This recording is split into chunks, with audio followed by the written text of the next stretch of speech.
সূরা ফাতিহা পড়ে হাতের বৃদ্ধা আঙ্গুলে ফু দিন। যে কেউ আপনার বশ হবে, আপনার বাধ্য হবে। হ্যাঁ, সম্মানিত দর্শক, মাত্র 3 বার সূরা ফাতিহা এরকমভাবে পাঠ করে হাতের বৃদ্ধা আঙ্গুলে ফু দিতে পারলে যে কেউ আপনার বসে আসতে বাধ্য হবে, আপনার কথা শুনতে বাধ্য হবে এবং আপনাকে পাগলের মতো ভালোবাসবে।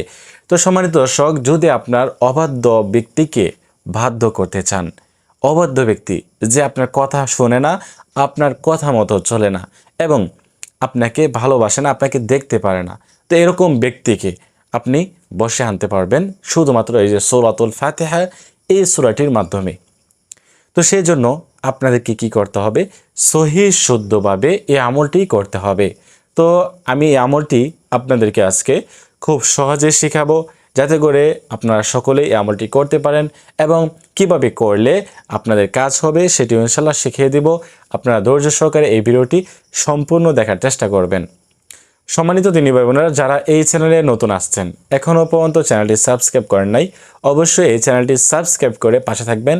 এই চ্যানেলে আরও নতুন নতুন দোয়ার ভিডিও দেওয়া হবে ইনশাআল্লাহ।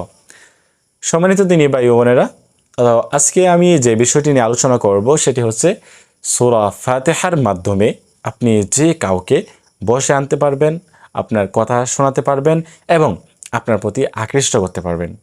তো সহজে আসেন আমরা শিখে নেই। প্রথমে আমাদেরকে যে কাজটি করতে হবে সেটি হচ্ছে সূরাতুল ফাতিহা সহিহ শুদ্ধভাবে শিখে নিতে হবে। আউযু বিল্লাহি মিনাশ শাইতানির রাজিম।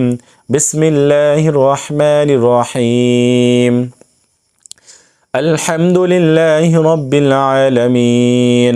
আর রহমানির রহিম। মালিকি ইয়াউমিদ্দিন।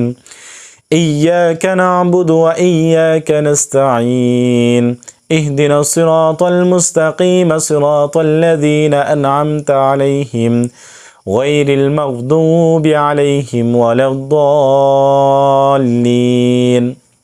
এরকমভাবে সহিহ শুদ্ধভাবে সূরা ফাতিহা পাঠ করতে হবে।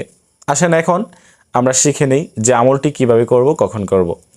এই আমলটি মূলত আপনি যে কোনো সময় করতে পারেন, মানে কোনো নির্দিষ্ট সময় নেই, আপনি যখন সময় পাবেন তখনই করে নিতে পারেন।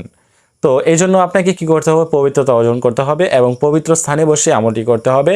আপনি যার জন্য আপনি আমলটি করবেন ওই ব্যক্তিকে উদ্দেশ্য করে আপনি আমলটি করবেন। হ্যাঁ, যে ব্যক্তিকে আপনি বসে আনতে যাচ্ছেন ওই ব্যক্তিকে স্মরণ করে, তার নাম মনে করে আপনি আমলটি করবেন। প্রথমে 3 বার ইস্তিগফার, আস্তাগফিরুল্লাহ আস্তাগফিরুল্লাহ আস্তাগফিরুল্লাহ। তারপরে 3 বার দুরূদ শরীফ পাঠ করবেন, যে দুরূদ শরীফ আমরা নামাজের মধ্যে পাঠ করে থাকি। আল্লাহুম্মা সাল্লি আলা মুহাম্মাদ ওয়া আলা আলি মুহাম্মাদ কামা সাল্লাইতা আলা ইব্রাহিম ওয়া আলা আলি ইব্রাহিম ইন্নাকা হামিদুম মাজিদ। আল্লাহুম্মা বারিক আলা মুহাম্মাদ ওয়া আলা আলি মুহাম্মাদ কামা বারাকতা আলা ইব্রাহিম ওয়া আলা আলি ইব্রাহিম ইন্নাকা হামিদুম মাজিদ। এরকমভাবে 3 বার দুরূদ শরীফ পাঠ করতে হবে। হ্যাঁ, অনেকে হয়তো এই দুরূদ শরীফ পারেন না, তারা শুধুমাত্র সাল্লাল্লাহু আলাইহি ওয়াসাল্লাম পাঠ করে নেবেন। এখন কথা হচ্ছে, এই যে দুরূদ শরীফ ইস্তিগফার পাঠ করার পরে আপনারা কি করবেন?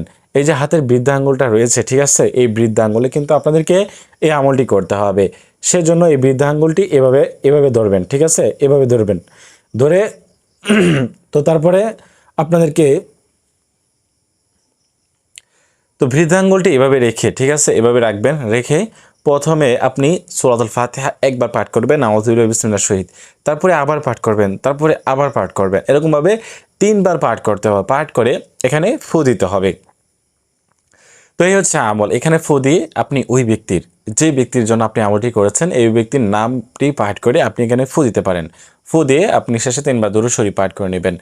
তো এই হচ্ছে আমল। এই আমলটি করতে পারলে ইনশাল্লাহ কাজ হবে, যদি আপনারা এই আমলটি সহিহ শুদ্ধভাবে করতে পারেন। হ্যাঁ, এই আমলটি করলেই যে কাজ হয়ে যাবে এরকম কিছু না।